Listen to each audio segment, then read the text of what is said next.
Have you ever read the Bible and thought, there has to be more to this story? Well, today we're diving into a book that says there absolutely is.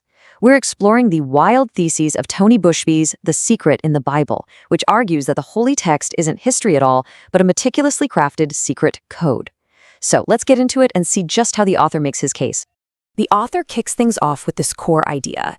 He says that the most unbelievable, just bizarre stories in the Bible, they aren't mistakes or simple fairy tales. They're actually intentional flags put there to make you stop and look deeper, to search for a hidden symbolic meaning beneath the surface. It's a pretty radical way to start, and it really challenges you to rethink everything you thought you knew. So, right off the bat, the book's first major claim is a huge one, that the Bible, especially the Old Testament, is not a factual historical record of events. Not even close. Okay, so here's how the author lays it out. On one hand, you have the historical view, which he says just falls apart under scrutiny. He argues that major figures like Abraham and Moses were fictional characters, and that archaeology, especially around Jerusalem's founding, completely contradicts the Bible's timeline. He also points to all these internal inconsistencies, like were the Israelites in Egypt for 430 years or 120? The text says both. So he argues it can't be literal history. Instead, he says we should see it as an incredible allegory, a kind of time capsule designed to protect a divine secret. This, of course, is the next massive question. If the stories are all just a code, then where did the code and the secret it's hiding actually come from? Well, according to the book, the trail leads back to one very specific, very ancient place, the super secretive and incredibly advanced mystery schools of ancient Egypt. Now, when we say schools, don't picture classrooms and homework.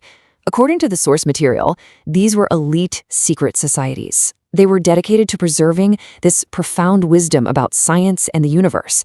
Getting in was nearly impossible. The training took decades, and revealing the secrets was punishable by death.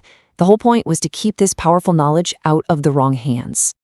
And look at this curriculum. It wasn't just mystical mumbo-jumbo. It was a serious, structured education in the fundamental sciences. Based on an old text called Krata, initiates had to move through 7 different levels, mastering things like physics, geometry, chemistry, and astronomy, all before reaching that final stage where, supposedly, everything was revealed. This shows just how systematic and deep this knowledge really was. And I mean, you really can overstate the level of secrecy. This quote from the philosopher Philo just perfectly captures the vibe. This knowledge wasn't just data. It was a sacred treasure, something to be protected with your life. Okay. This brings us to the next critical link in the chain. So if this profound secret started in Egypt, how on earth did it end up encoded in the first 5 books of the Hebrew Bible, the Torah? The book proposes a very specific sequence of events. The key figure, it says, is the scribe Ezra. The author claims Ezra wasn't just any scribe. He was a high-level initiate of the Egyptian mysteries, a Panther adept. The story goes that around 397 BC, Ezra used a bunch of old documents as his raw material, but he and 5 other scribes completely rewrote and restructured them. Their goal? To embed that Egyptian secret deep inside this new text, which would become the Torah. Now, at the absolute center of this ancient Egyptian knowledge, according to the author, was a physical object, something called the Benben. Ancient texts describe it as this pyramid-shaped artifact that literally came from the heavens and was made of star material. It was the most holy object in the entire city of Heliopolis. And this thing, the author claims, is the ultimate key to unlocking the whole secret. And here's where we get to the heart of it all. The author argues that the real mystery isn't just that the Benben existed, but what happened when light interacted with it. This really is the question, isn't it? If the Torah is a code, what is the code based on? The answer the book proposes is, well, it's pretty mind-blowing. So the theory goes that the Benben was transparent, maybe made of crystal or something like it. And when sunlight hit its peak just right, it didn't just shine through. It refracted and created this incredible, standing, vertical spiral of rainbow light. The ancients apparently called this amazing light show the rainbow serpent. And that one single shape of light is the source of everything. And here it is.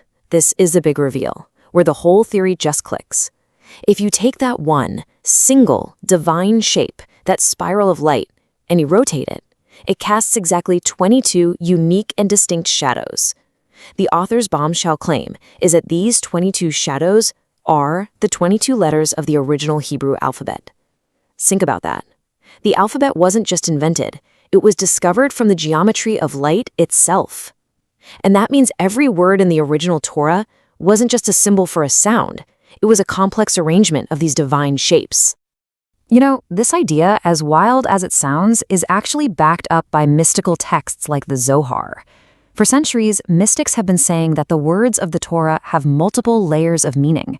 The surface story is just the garment, but the real treasure, the sublime mystery, is the body underneath. In this case, maybe the literal shape of the letters themselves. So, why do all this? Why create such an unbelievably complex code and hide it in a religious text? Well, according to the author, the purpose was deeply spiritual and practical. The idea was that by meditating on these divine letter shapes, which are basically forms of frozen light, you could trigger what they called the Pardes experience, a kind of controlled out-of-body journey to a higher state of consciousness. It was a technology for spiritual growth. And that's what we're left with. After going down this incredible rabbit hole, you have to ask yourself this one final provocative question. What if, for thousands of years, we've all been reading the Bible for its stories, when its greatest, most profound secret has been hiding in plain sight the whole time? Not in the meaning of its words, but in the sacred geometry of its letters.